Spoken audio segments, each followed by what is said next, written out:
live right here in Northwest Arkansas. It is the Etc.Show with Paul Pease. Well, you know what, guys? I took a spring break too, I guess, so it's been a couple weeks. We are up to episode 39. We're going to call this Reason for the Season. Pretty much basically what we got going is this. Today's Good Friday, okay? And, of course, Good Friday to Christians like myself and others has been the day pretty much of ultimate sacrifice. Why is it whenever I want to try to film something, somebody's got to come in here? Go, James, with those animal crackers. Don't take them all, you pig. Oh, my God. Ridiculous. So, anywho, but Good Friday, like I said, has gone off, and it is probably the most important day of not only us Christians, but for the world pretty much, because Jesus Christ died on the cross today, and because of that,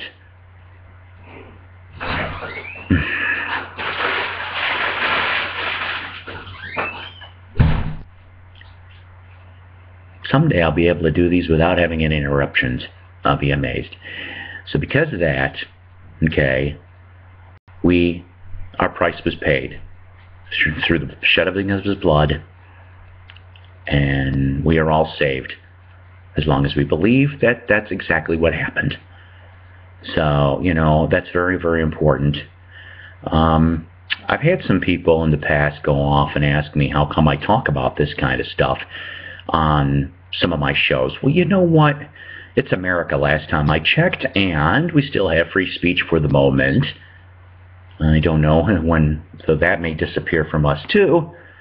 But needless to say, I'm going to talk about this stuff because it's important not only to me, but it's important to some of my viewers out there. Okay? And for you people that are not Christian out there, I just want you to at least have a great day. Okay? That's what peace and love, and have a great day. I have been hearing, of course, it's kind of funny in a way. I mean, I did not get a chance to see, for example, the History Channel, the Bible, okay? Now, I don't know if anybody can go off and tell me if it was any better than the Ten Commandments movie, because I love the Ten Commandments movie. And I thought it was beautifully done in the 50s, and I still get a kick out of seeing John Wayne as a centurion. I'm sorry, that always gets me. Even in his, what is it that he says in the movie? Saying, he was the Lord indeed. I'm waiting for the word pilgrim. I'm not trying to be sacrilege, but like everything that he always talked about, he always ended with the word pilgrim. Yeah, I wish we had more men like him in the world today. Jesus, of course, obviously I'm talking about, and John Wayne, because I like John Wayne too. He was, for Hollywood, he pretty much was, he wasn't really phony. He wasn't. But back to my little thing off the tangent train, sorry. Like I said, so will somebody tell me, please, I know it's on DVD coming in about a week or two, so maybe I'll watch it then, but, Hollywood's portrayal of biblical type stuff always kind of makes me wonder, I'm sorry, maybe I'm just being slightly paranoid, but, Hollywood is its own device, and when they decide to do something of what they term as an epic proportion like this, it just makes me kind of wonder. So let's see, that mixed with, I heard briefly today, courtesy of Good Morning America, that Italian television is going to broadcast. I'm so sorry, guys. I've been having technical issues, so my information I cannot be able to pull up as quick as I'd like today. But Italian television is going to be showing the Shroud of Turin again. Now, if you people remember what the Shroud of Turin has represented, it is supposedly the burial cloth of Jesus Christ. Now, a lot of people have gone off over the years and done carbon dating. Some people went off and said this was a hoax that was created in the Middle Ages. Supposedly, though, according to, oh boy, guys, I'm sorry. Forgive me, I'm still a little out of it. But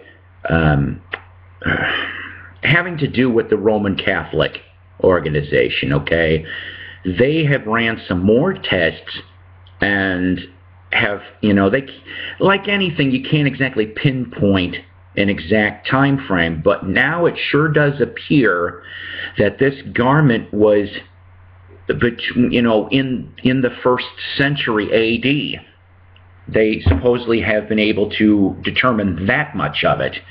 And I guess, in a strange way, I wouldn't mind if it really was. It'd be kind of neat if you think about it, but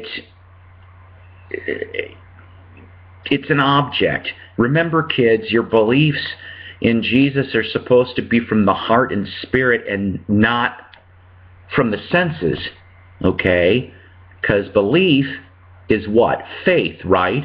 What's faith? Faith is believing in something unseen. And it is, too. For example, I'm just throwing this out there as a mild comparison. Remember if you guys, when you were kids, believed in Santa Claus, right? You were told, hey, be good, Santa Claus is going to come, he can deliver presents, blah, blah, blah, blah, blah, all in one night. All that kind of stuff. I'm not going to go into all of it. You didn't see Santa Claus, did you? You didn't. Or if you did, chances were it was the parents, wasn't it? Or an uncle or something like that. But you never got to see the sleigh. You didn't see anything. But you believed, and you were young. You were a child. You were innocent. Okay? Or relatively innocent anyway, and naive because of your age. Well, guess what? When it comes to believing in Christ, which is the most important figure in the world and of all eternity, period, you have to have faith like a child. Remember, in the Bible, he talks about this, is that you be like unto little children. Because when you were little, you were innocent. You didn't have the world tainting your views. Okay? Yeah, I know I used the word taint. Sorry. But you didn't have the world getting you yet and making you sour or negative or whatever. Okay? And believe you me, I've gotten that from the world. I've been sour and negative too. And I am far from a great Christian. I'm still working on that. I consider, and I've told this to a handful of friends, and I think they think I'm a little odd when I bring this up, but it still makes sense to me. Christianity, okay, believing in Jesus and following in Jesus' footsteps on a daily basis is like riding a bicycle. Now, I know you're probably sitting there going, well, what the hell are you talking about? Let's face it, when you're learning to ride a bicycle, you're not entirely sure how it really works, do you? But you know that if you properly learn, it will take you and move you forward, right? It'll take you from point A to point B, which is what life is. You're going from point to point to point. And if you fall off the bicycle, aka sin, do something unchristlike or ungodly, you fall off the bike, right? You get hurt sometimes. Broken bones, scraped knees, tears, suffering, right? So, You go off and you ask for forgiveness from Jesus. You get yourself back on the bike and you ride forward. I consider it that simple. I don't know, I guess easier said than done sometimes for people, but that's the way I see things. So I don't need tangible evidence. I know that He has saved every one of my children and me from, believe it or not, from death. I can think of at least one, particular evidence for each of my kids. He has been there to save all of us through the crises that we had. And even if I were to die tomorrow, I know where I'm going. And I want you guys there too, because I just do. I love you guys out there. I know some of you guys I haven't even seen yet. But you know what? I love you anyway, because you're part of this. You're part of my network here. And I hope to keep growing, And I wanted, like I said, I wanted to touch on the Good Friday Easter thing, okay? Because remember a few episodes back I talked about Christmas. Easter is not about eggs, bunnies, chickens. Let's go find the chocolate and the eggs. No, that's not it. It's about the most ultimate sacrifice and act of redemption that ever happened for myself, you, and world mankind. And I thank Him daily, guys. You know what? I'm off my soapbox. I love you all, and I hope to be back next week with some more various type fare. Until then, just remember what I said, okay? And if I helped, thank you. And if not, at least you got some good positive words, okay? Take care. God bless. See you next week.